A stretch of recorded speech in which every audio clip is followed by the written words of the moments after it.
Lotus reality and agro farming వారు premium farm land projects మన పొలం ఫేజ్ 1, 2 మరియు 3 కంప్లీట్ చేసుకొని మన పొలం phase 4 Wasar village at Narayana Khed లో ఆగస్టు 15 ఇండిపెండెన్స్ డే రోజు గ్రాండ్ లాంచ్ చేయడం జరుగుతోంది. లాంచింగ్ మరియు ఇండిపెండెన్స్ డే సందర్భంగా 5 గుంటాస్ ల్యాండ్ అవుట్ రేట్ లో బుక్ చేసుకున్న వారికి 1,50,000 రూపాయల డిస్కౌంట్ తో పాటు 2 గ్రాముల గోల్డ్ ఫ్రీగా ఇస్తున్నారు. పూర్తి వివరాలకు సంప్రదించండి. మనకి 12 లగ్నాలు ఉంటాయి కదా, 12 రాసులు, 12 లగ్నాలు. ప్రతి ఒక్క లగ్నానికి ఒక బాధక గ్రహం ఉంటుందన్నమాట. సో దీన్ని 3 కేటగిరీస్ కిందికి విభజన చేస్తారు. చరరాశులు, స్థిర రాశులు అండ్ ద్విస్వభావ రాశులు. అంటే movable science, fixed science and dual science. Movable science అంటే మనకి మేషరాశి, కర్కాటక రాశి, తులారాశి, మకర రాశి. ఆర్ మేష లగ్నం, తులా లగ్నం, కర్కాటక లగ్నం ఆర్ మకర లగ్నం. వీళ్ళకి 11th హౌస్ అంటే లాభస్థానంలో ఉండే గ్రహాలు బాధక అవుతారు అనమాట. అంటే ఇప్పుడు మేషరాశికి బాధక ఎవరు లాభస్థానంలో అంటే మనకి శని కుంభరాశిలో ఉంటుంది కాబట్టి న్యాచురల్గా మనకి మేషరాశి వాళ్ళకి శని బాధక లార్డ్ అవుతారు అనమాట. సో కుంభరాశికి శని ఒక్కర్లే కాదు, కోలార్డ్షిప్ రాహుకి కూడా ఉంటుంది కాబట్టి ఇక్కడ కొద్దిగా Saturn as well as Rahu 2 planets కూడా కొద్దిగా ఇబ్బందులు క్రియేట్ చేస్తూ ఉంటుంది అనమాట. సో ఇప్పుడు అలా చూసుకుంటే అది చరరాశులకు అయిపోయింది. స్థిర రాశులకు వచ్చేసరికి వృషభ రాశి, సింహరాశి, వృశ్చిక రాశి అండ్ కుంభరాశి. వీళ్ళకి 9th హౌస్ అవుతుంది అనమాట. ఇప్పుడు 9th హౌస్ అంటే మనకి భాగ్యస్థానంని కూడా చూసుకుంటాం కాబట్టి ఇక్కడ భాగ్యాధిపతి బాధకుడు ఎట్లా అవుతున్నాడు అని కొంతమందికి డౌట్స్ రావచ్చు. సో మనం అవి డీటెయిల్డ్గా మాట్లాడుకునేటప్పుడు వివరిస్తాను. అండ్ ద్విస్వభావ రాశులు అంటే డ్యూయల్ సైన్స్ అనమాట. అంటే మిథున్ రాశి, కన్యా రాశి, ధనుసు రాశి అండ్ మీనరాశి. వీళ్ళకి 7వ స్థానము బాధక స్థానం అవుతుంది. అంటే ఇక్కడ 7వ స్థానం అంటే మనం దేని గురించి మాట్లాడుకుంటాము? పార్ట్నర్షిప్స్, రిలేషన్షిప్స్లో భార్య కానీ భర్త కానీ ఇలాంటి ప్లేస్మెంట్ కాబట్టి వీళ్ళకి అలాంటి భావానికి సంబంధించి అలాంటి పర్సన్స్తో సంబంధించి వీళ్ళకి కొద్దిగా బాధ ఆర్ ఆబ్స్టికల్స్ వస్తాయి. సో బాధక బేసిక్ నేచర్ ఏంటి అంటే ఒక సాఫీగా సాగే లైఫ్లో ఒక సడన్గా ఒక రోడ్ బ్లాక్ రావడము, లేకపోతే మనము డ్రైవ్ చేసుకుంటూ వెళ్ళిపోయేటప్పుడు ఒక స్పీడ్ బ్రేకర్ వచ్చినప్పుడు మనం కాసేపు ఆగుతాం కదా, ఆ speed breaker type of energy ఉంటుందన్నమాట. సో ఇది మనకి దీని ఎఫెక్ట్స్ ఎప్పుడు కనిపిస్తాయి అంటే దశ అంతర్దశలు వచ్చినప్పుడు, లేదా గోచారంలో కొన్నిసార్లు ఆ పర్టికులర్ గ్రహాలు ఫేవరబుల్గా లేనప్పుడు అప్పుడు మనకి దీని ఎఫెక్ట్స్ కనబడుతూ ఉంటాయి అన్నమాట. సో మనం ఇప్పుడు ఏం చేద్దామంటే ఒక్కొక్క లగ్నానికి ఈ బాధక ఎలాంటి రిజల్ట్ ఇస్తుంది, ఏ హౌస్లో ఉంటే ఎట్లాంటి రిజల్ట్ ఇస్తుందో మనం తెలుసుకుందాం. కుంభరాశి వాళ్ళకి బాధకాధిపతి 9వ స్థానంలో ఉండే శుక్రుడు అవుతారు అనమాట. అంటే తులారాశిలో ఉండే శుక్రుడు వీళ్ళకి బాధక లార్డ్ అవుతుంది. అంటే కుంభరాశి వాళ్ళకి టెక్నికల్గా చెప్పాలంటే రిలేషన్షిప్ మ్యాటర్స్, సంబంధాలు, అంటే అది ఎటువంటి సంబంధాలైనా అవ్వచ్చు. టెక్నికల్గా తులారాశి రిలేషన్షిప్స్ని సిగ్నిఫై చేస్తుంది కాబట్టి ఆ పర్టిక్యులర్ ఏరియాకి సంబంధించి వీళ్ళకి ఇబ్బందులు ఉంటాయి. అండ్ శుక్రుడి వల్ల ఇబ్బందులు ఉంటాయి అన్నమాట. ఇప్పుడు శుక్రుడు భాగ్యాధిపతి అయి లగ్నంలో శుక్రుడు ఉంటే గనక ఫాదర్ తోటి ప్రాబ్లమ్స్. ఓకే, ఎంత శుక్రుడు ఫీమేల్ అంటే స్త్రీ తత్వం ఉన్న గ్రహంగానే మనం ఎంతైతే చెప్పుకుంటామో, కానీ భాగ్యస్థానము అంటే తండ్రి స్థానం అని కూడా మనం చెప్తూ ఉంటాం కాబట్టి ఇక్కడ శుక్రుడు భాగ్యాధిపతి అయి బాధకాధిపతి అయి లగ్నంలో ఉంటే తండ్రి నుంచి వీళ్ళకి ప్రాపర్ సపోర్ట్ రాకపోవడము, లేదా కొన్నిసార్లు ఏమవుతుందంటే శుక్రుడు లగ్నంలోనే ఉండడం కుంభరాశి వాళ్ళకి 25 years లోపల పెళ్ళి అయిపోవడం, ఒకవేళ లేడీస్ అయితే 25 years లోపల పెళ్ళి అవ్వడము. ఆ పెళ్ళి కూడా ఎలా జరుగుతుందంటే కొన్నిసార్లు ఫాదర్ చూసే మ్యాచెస్ ఇంకా వెనక ముందు ఏది ఆలోచించకుండా అమ్మాయికి ఇష్టం ఉందా లేదా అనేది చూసుకోకుండా ఓకే చెప్పేసి పెళ్లి చేసేయడము. దాని తర్వాత ఈ అమ్మాయి లైఫ్ లాంగ్ కొద్దిగా బాధపడడం అనమాట. అంటే ఇది అందరి కేసెస్లో వర్తిస్తుందా అంటే కొన్ని స్పెసిఫిక్ కేసెస్లో నేను చూసినవి చూసుకోవాలి. కానీ నేను చూసిన కొన్ని హారోస్కోప్స్లో ఈ కాంబినేషన్స్ చూసాను అనమాట. ఇష్టం లేని పెళ్లి చేసుకొని ఇబ్బంది పాలవ్వడం, అది తండ్రి చెప్పినందుకు చేసుకున్నాము, మా ఫాదర్ చెప్పినందుకు చేసుకున్నాము, ఇప్పుడు సఫర్ అవుతున్నాము అని చెప్పే పాయింట్స్ అనమాట. అదే శుక్రుడు సెకండ్ హౌస్లో అంటే బాధకాధిపతి ద్వితీయ స్థానంలో ఉంటే శుక్రుడు ఇక్కడ మీనరాశిలో ఉంటే ఉచ్చ పొందుతాడు. ఇక్కడ ఏమవుతుందంటే అమితంగా ఫ్యామిలీ పైన ఇష్టం పెరిగిపోవడం అనమాట. ఎంత ఎంత అంటే అన్కండిషనల్ ప్రేమ చూయించేసేయడము ఫ్యామిలీ గురించి. అంటే ఈ ప్రాసెస్లో ఏమవుతుందంటే వీళ్ళు ఎంతైతే ప్రేమిస్తూ ఉంటారో వీళ్ళకి అదే రకంగా రెసిప్రొకేట్ అవ్వదన్నమాట. సో దానివల్ల కూడా ఇబ్బంది పాలు అవ్వడము, బాధపడము. ఎందుకంటే శుక్రుడు ఉచ్చలో ఉన్న పర్సన్స్ కి ఇవ్వడమే తప్ప తీసుకోవడం తెలియదు అనమాట బేసికలీ. సో వీళ్ళు ప్రేమని ఇస్తూ ఉంటారు కానీ వీళ్ళకి ఇంటర్నల్ గా రాదు కాబట్టి వీళ్ళు ఇక్కడ బాధపడుతూ ఉంటారు. అండ్ ఫ్యామిలీ వాతావరణం కూడా చాలా పెద్ద కుటుంబ వాతావరణమే ఉంటుంది. అండ్ ఎక్కువ మటుకు వీళ్ళు సరౌండింగ్స్ లేడీస్ తోటి ఎక్కువ ఉంటారు కాబట్టి లేడీస్ తోటి ప్రాబ్లమ్స్ వచ్చాయి. అంటే కుటుంబంలో ఉండే దగ్గర సన్నిహితమైన కుటుంబంలో ఉండే లేడీస్ వల్ల వీళ్ళకి ప్రాబ్లమ్స్ రావడానికి పాసిబిలిటీస్ ఉంటాయి అన్నమాట. అండ్ ఫుడ్ విషయంలో కూడా కొంచెం కేర్ఫుల్గా ఉండాలి. ఎందువల్ల అంటే డయాబెటీస్ రావడానికి ఇది ఒక కాంబినేషన్ అయ్యే ఛాన్సెస్ ఉంటాయి. ఎందుకంటే శుక్రుడు మనకి డయాబెటిక్కి కూడా కొద్దిగా కారణం అవుతుంది కాబట్టి ఆ ప్రాబ్లం, కిడ్నీలో స్టోన్స్ రావడానికి కూడా ప్రాబ్లమ్స్ ఉంటాయి కాబట్టి అలాంటి ఛాన్సెస్ కూడా ఉంటాయి. ఒకవేళ ఈ శుక్రుడికి రాహు తోడైంది అని అంటే కనుక కొద్దిపాటిగా గైనిక్ ప్రాబ్లమ్స్ వచ్చే ఛాన్సెస్ కూడా ఉంటాయి అన్నమాట లేడీస్కి. చంద్రుడు రాహు కాంబినేషన్స్ జస్ట్ అలా చెప్తున్నాను నేను కాంబినేషన్స్. ఒకవేళ శుక్రుడు తృతీయ స్థానంలో ఏరీస్లో ఉంటే అంటే మేషరాశిలో ఉంటే ఏంటంటే మళ్ళీ ఇక్కడ యంగర్ సిబ్లింగ్స్ కంట్రోల్ చేయడం అనమాట. అంటే వీళ్ళకంటే చిన్నవాళ్ళు ఎవరైతే ఉంటారో వాళ్ళు కంట్రోల్ చేయడము, లేకపోతే వాళ్ళు వాళ్ళ మ్యారిటల్ లైఫ్లో ప్రాబ్లమ్స్ ఫేస్ చేయడము. ఎందుకంటే శుక్రుడు మ్యారేజ్కి కూడా కలత్రకారకుడు కాబట్టి వాళ్ళ మ్యారిటల్ లైఫ్లో ప్రాబ్లమ్స్ రావడము, వాళ్ళ ప్రాబ్లమ్స్ చూసి వీళ్ళు బాధపడడము ఇట్లాంటివి జరిగే ఛాన్సెస్ ఉంటాయి. వీళ్ళు ఎప్పుడైనా ఏదైనా షార్ట్ డిస్టెన్స్లోకి ట్రావెల్ తీసుకోవడానికి వెళ్ళినా కూడా ఏదో ఒక ఒడిదడుకులు రావడము, ట్రాన్స్పోర్ట్లో ప్రాబ్లమ్స్ రావడము ఇట్లాంటివి కొద్దిగా కనిపిస్తూ ఉంటాయి. అదే శుక్రుడు చతుర్థ స్థానంలో స్వక్షేత్రంలో ఉంటారు టారస్లో.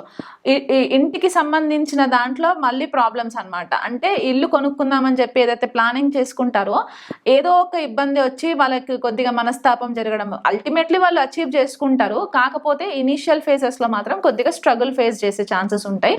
And at the same time వీళ్ళు పుట్టిన ప్లేస్ కంటే కూడా వీళ్ళు వేరే ప్లేస్లో వెళ్ళి ఉండే ఛాన్సెస్ ఎక్కువ ఉంటాయి అనమాట. ఈ కాంబినేషన్ 9th లార్డ్ 4th హౌస్లో ఈ కాంబినేషన్ ఒకటి మనకి కనిపిస్తుంది. దూరదేశంలో ఉండడం, లేకపోతే హైదరాబాద్లో పుట్టిన వాళ్ళు ముంబైలో సెటిల్ అవ్వడము, లేకపోతే విజయవాడలో సెటిల్ అవ్వడము ఇలాంటి కాంబినేషన్స్ అనమాట.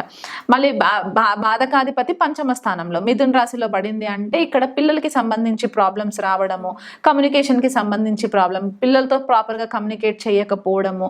మళ్ళీ కొన్నిసార్లు ఏంటంటే ఫ్రీక్వెంట్గా ఆడపిల్లలే పుడుతున్నారు అని చెప్పేసి అలా బాధపడడము ఇలాంటివి అనమాట. లేకపోతే కొన్నిసార్లు ఏంటంటే ఫర్దర్గా ఇంకా వేరే మ్యాలిఫిక్ ఎఫెక్ట్స్ ఉంటే కనుక రిలేషన్షిప్స్లో ప్రాబ్లమ్స్ రావడము, వేరే స్త్రీ వల్ల రిలేషన్షిప్స్లో ప్రాబ్లమ్స్ రావడము ఇలాంటివి జరిగే ఛాన్సెస్ ఉంటాయి. ఎందుకంటే మిథున రాశి కూడా కొద్దిపాటిగా మనకి ఆ కమ్యూనికేషన్ అని చెప్పాను కదా. సో ఇక్కడ కమ్యూనికేషన్ డిస్టర్బెన్సెస్ వల్ల కూడా కొద్దిగా ఇబ్బందులు రావడం జరుగుతుంది. శుక్రుడు ఒకవేళ షష్ఠ స్థానంలో అంటే కర్కాటక రాశిలో పడితే ఇక్కడ కర్కాటక రాశిలో ఈ ఇమోషన్స్కి సంబంధించి చాలా అయిపోతుంది అనమాట. అంటే నన్ను ఎవరు పట్టించుకోవట్లేదు, నా ఇమోషన్స్ ఎవరిని పట్టించుకోవట్లేదు. అంటే కుంభరాశి వాళ్ళ యొక్క స్పౌస్ శుక్రుడిని చూసుకుంటాము. ఆ శుక్రుడు కనుక కర్కాటకంలో పడితే ఈ కంప్లైంట్స్ ఏముంటాయంటే నా భర్త కానీ భార్య కానీ నా ఇమోషన్స్ని సరిగ్గా అర్థం చేసుకోవట్లేదు అనే ఒక ఇబ్బంది ఉండే సిచ్యువేషన్ కనిపిస్తూ ఉంటుంది. కానీ స్పిరిచువల్గా ఎదగడానికి బాగుంటుంది. కొన్నిసార్లు ఏమవుతుందంటే ఈ కుంభరాశి లగ్నము కానీ కుంభరాశి వాళ్ళు కానీ ఎట్లా ఫీల్ అవుతారంటే నా భార్య, ఎస్పెషల్లీ మేల్స్ అనమాట, నా భార్య నాకు ఒక మదర్లీ ట్రీట్మెంట్ ఇస్తే బాగుండు అని వీళ్ళు అనుకుంటూ ఉంటారు. కానీ mother cannot become wife and wife cannot become mother కాబట్టి అక్కడ కొద్దిగా ఇబ్బంది బాధపడే సిచ్యువేషన్ కనిపిస్తూ ఉంటుంది. ఇదే శుక్రుడు సప్తమ స్థానంలో గనక పడితే, సింహరాశిలో పడితే గనక వైఫ్ డామినెన్స్ ఎక్కువైపోతుంది. వైఫ్ కానీ హస్బెండ్ కానీ చాలా డామినెన్స్ ఎక్కువైపోతుంది. ఒక రాయల్ నేచర్ ఉండే ఇది వచ్చేసి వీళ్ళు చాలా ఇబ్బంది పాలవుతూ ఉంటారు అనమాట. వైఫ్ ప్రతిదానికి కంట్రోలింగ్ చేసేస్తుంది అనే ఒక నేచర్ ఎక్కువ కనిపిస్తూ ఉంటుంది.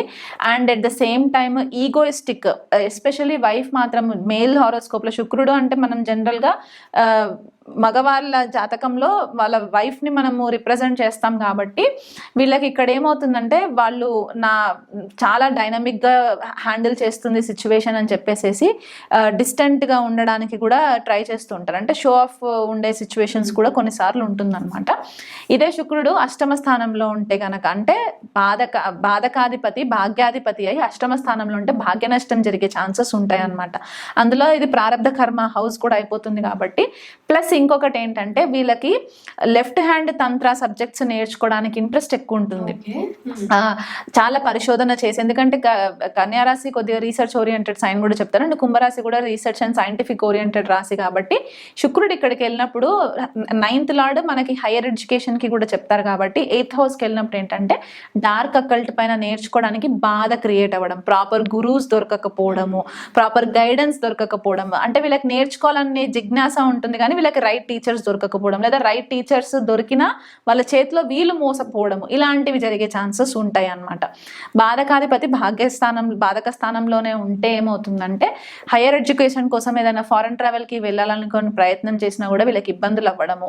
అండ్ అక్కడ శుక్రుడు ఉండడం వల్ల ఏమవుతుందంటే ఫారెన్ ల్యాండ్కి వెళ్ళిన తర్వాత అక్కడ ఆడవాళ్ళతో ప్రాబ్లమ్స్ ఫేస్ చేయడం, అంటే ఆ నేటివిటీ ఆడవాళ్ళని కాదు, స్వతహాగా ఏ లేడీ అయినా సరే వాళ్ళతో కొద్దిగా ఇబ్బందులు పాలవ్వడము. And at the same time గురుస్థానంలో ఉన్న స్త్రీ రూపంలో ఉన్న గురువులు ఎవరైతే ఉంటారో వాళ్ళ వల్ల కూడా వీళ్ళకి కొద్దిగా ఇబ్బందులు అవ్వడము, ఇలాంటివి జరిగే ఛాన్సెస్ ఉంటాయి అన్నమాట. అండ్ కొన్నిసార్లు ఏంటంటే ఎక్స్ట్రా మ్యారిటల్ అఫైర్స్కి కూడా దారి తీసే ఛాన్సెస్ కూడా కొన్నిసార్లు మనకి కనిపిస్తూ ఉంటుంది. ఎందుకంటే బాధకాధిపతి వెళ్ళి బాధక స్థానంలో ఉన్నప్పుడు శుక్రుడు కొద్దిగా డ్యామేజ్ చేసే ఛాన్సెస్ కూడా మనకి ఇక్కడ కనిపిస్తూ ఉంటుంది. అదే బాధకాధిపతి దశమ స్థానంలోకి వెళ్ళిన తర్వాత మళ్ళీ అక్కడ కూడా కెరియర్కి సంబంధించి బ్యాటిల్స్ అనమాట, కాన్స్టెంట్ బ్యాటిల్స్ ఉండడం జరుగుతూ ఉంటుంది, ఛాలెంజెస్ ఎక్కువ అయిపోతుంటాయి. ఫీమేల్స్ ఎస్పెషల్లీ ఫీమేల్ కొలీగ్స్ నుంచి, ఫీమేల్ మేనేజర్స్ నుంచి వీళ్ళకి చాలా ఛాలెంజెస్ ఫేస్ చేయాల్సి ఉంటుంటుంది అనమాట. వీళ్ళు ఎంత పర్ఫెక్ట్గా ప్రాజెక్ట్స్ చేసినా, వీళ్ళు క్రియేటివిటీ యూజ్ చేసి ప్రాజెక్ట్స్ చేసినా కూడా ఆ ప్రాజెక్ట్ రిపోర్ట్స్ని యాక్సెప్ట్ చేయకపోవడము, వీళ్ళ కెరియర్ని ఒక స్టెప్ ముందుకు తీసుకెళ్లకుండా బాధ క్రియేట్ చేయడము, వీళ్ళపైన ఫాల్స్ ఎలిగేషన్స్ వేయడము, ఇట్లాంటివి జరిగే ఛాన్సెస్ ఉంటాయి. అండ్ 11th హౌస్కి వచ్చేసరికి ఏమవుతుందంటే డిజైర్స్ ఎక్కువ అయిపోతూ ఉంటాయి. ఆ డిజైర్స్ రీచ్ అవ్వకపోయేసరికి ఇబ్బందులు వస్తూ ఉంటాయి. నెట్వర్క్ సర్కిల్లో మళ్ళీ ఫీమేల్ కొలీగ్స్ తోటి, ఫీమేల్ ఫ్రెండ్స్ తోటి శుక్రుడు ఇస్ ఆల్ అబౌట్ ఫెమినిటీ కాబట్టి ఫీమేల్కి సంబంధించిన థీమే వీళ్ళ లైఫ్లో ఎక్కువ జరుగుతూ ఉంటుంది అనమాట కుంభరాశి వాళ్ళకి. సో ఇక్కడ ఈ ప్రాబ్లం కూడా మనకి కనిపిస్తూ ఉంటుంది. అండ్ ఇదే శుక్రుడు ఒకవేళ 12th హౌస్లోకి మకర రాశిలోకి వెళ్తే ఏమవుతుందంటే చాలా మెటీరియలిస్టిక్ డిజైర్స్ ఉండడము, ఆ మెటీరియలిస్టిక్ డిజైర్స్ ఫ్లోరిష్ అవ్వక ఇబ్బంది పాలవ్వడము. ఎందుకంటే మకర రాశి చాలా హై ఎర్త్ ఎనర్జీ, అంటే భూతత్వం ఎనర్జీ ఎక్కువ ఉండే రాశి అనమాట. అది 12th హౌస్లోకి పడిందంటే వీళ్ళు ఫార్ ఆఫ్ డిస్టెన్స్కి వెళ్ళడము, అక్కడికి వెళ్ళి సంపాదించినా కూడా వీళ్ళకి సాటిస్ఫాక్షన్ ఉండకపోవడము, ఇలాంటివన్నీ జరిగే ఛాన్సెస్ ఉంటాయి. పరిహారాలు ఏంటంటే శుక్రుడు బాధకాధిపతి అయినప్పుడు ఫస్ట్ మెయిన్ ఇంపార్టెంట్ ఏంటంటే ఫీమేల్స్ని రెస్పెక్ట్ చేయాలి. మీ లైఫ్లో వచ్చే ఫీమేల్స్ ఎవరైనా సరే వాళ్ళతోటి చాలా ఆచితూచి మాట్లాడాలి, ఒక బౌండరీ గీసుకోవాలి, రెస్పెక్ట్ చేయాలి. ఎందుకంటే ఈ పర్టిక్యులర్ లగ్నంలో మనం జన్మెత్తాము అని అంటే ఆ పర్టిక్యులర్ గ్రహం మనల్ని బాధ పెడుతుందంటే గత జన్మలో ఆ గ్రహానికి సంబంధించిన కారకత్వాలని మనం డ్యామేజ్ చేసి ఉంటాం కాబట్టి ఇలాంటి కాంబినేషన్ వస్తుంది. కాబట్టి లైఫ్లో ఎలాంటి స్త్రీ, అంటే ఇంట్లో వైఫే కాకుండా ఏ స్త్రీతో మాట్లాడినా సరే చాలా కేర్ఫుల్గా మాట్లాడాలి, రెస్పెక్ట్ ఇవ్వాలి. ప్రజెంట్ సొసైటీలో ఉమెన్కి చాలా సిచ్యువేషన్స్ బాగాలేవు కాబట్టి అలాంటి హెల్ప్లెస్ ఉన్న సిచ్యువేషన్స్లో ఉన్న లేడీస్కి కొద్దిగా మారల్ సపోర్ట్ ఇవ్వడం అనేటివి కొద్దిగా ఎక్స్ప్రెస్ చేయడం వల్ల కూడా కొద్దిపాటిగా వీనస్ రిజల్ట్స్ బాగుంటాయి. అది కాకుండా లక్ష్మీదేవికి రెగ్యులర్గా వీళ్ళు ప్రతిరోజు లక్ష్మీదేవి ఆరాధన చేసుకోవడము, లక్ష్మీదేవికి పెరుగు పంచదార కలిపి నైవేద్యం పెట్టడము, ఇలా చేసుకుంటూ ఉంటే కూడా వీళ్ళకి చాలా ఫేవరబుల్ రిజల్ట్స్ ఉంటాయి. జన్మ జాతకంలో కనుక శుక్రుడు ఇంకా పాడైపోయి ఉండే, అంటే పాపగ్రహాలతో శుక్రకేతువులు కాంబినేషన్ కానీ, శుక్ర రాహు కాంబినేషన్ కానీ, శుక్ర శని కాంబినేషన్, శుక్ర కుజ కాంబినేషన్, ఇలాంటి కాంబినేషన్స్ ఉన్నప్పుడు ఏమవుతుందంటే రిలేషన్షిప్లో ప్రాబ్లమ్స్ ఎక్కువ అవుతాయి. కాబట్టి వీళ్ళకి ఒక ఇంపార్టెంట్ రెమెడీ ఏంటంటే మనకి తమిళనాడులో ఉన్న శ్రీరంగం టెంపుల్కి వెళ్ళేసి వచ్చినా కూడా వీళ్ళకి ఆ కొద్దిపాటిగా రిలీఫ్ ఉంటుంది ఉంటుంది. అండ్ వీళ్ళ పైన ఏదైతే చెడు ప్రభావాలు లేకపోతే చెడు ప్రచారాలు జరిగే సిచ్యువేషన్స్ ఉంటాయో, ఫాల్స్ అలిగేషన్స్, అవి కూడా కొద్దిపాటిగా తగ్గుముఖం పట్టే ఛాన్సెస్ ఉంటాయి. శ్రీరంగం అని ఎందుకు నేను స్పెసిఫిక్గా చెప్పాను అంటే, సాక్షాత్ శ్రీ మహాలక్ష్మి, శ్రీ మహావిష్ణువు ఫస్ట్ భూమిపైన కాలు పెట్టిన ప్లేస్ శ్రీరంగం అనమాట. సో అక్కడ లక్ష్మీదేవి స్పెసిఫిక్గా శుక్ర ఆరాధన, అక్కడ వీనస్ ఎనర్జీ చాలా ఎక్కువ ఉంటుంది అనమాట, శుక్ర ఎనర్జీ ఎక్కువ ఉంటుంది. అండ్ అది మనకి 108 దివ్య దేశంస్లో ఫస్ట్ దివ్య దేశం అనమాట. అంటే వైష్ణవ దివ్య దేశంస్కి ఫస్ట్ టెంపుల్ అనమాట అక్కడ. సో అక్కడ శుక్రుడికి ఎటువంటి డ్యామేజెస్ జరిగినా అక్కడ రెమెడీ ఉంటుంది కాబట్టి ఆ టెంపుల్కి వెళ్ళి అమ్మవారికి శుక్రవారం రోజు వీలు కుదిరితే రాహుకాలం టైంలో వెళ్తే కనుక ఇంకా చాలా స్పెసిఫిక్ రిజల్ట్స్ ఉంటాయి. కాబట్టి అమ్మవారికి అక్కడ అభిషేకం, అర్చన చేయించుకుంటే కూడా చాలా బాగుంటుంది.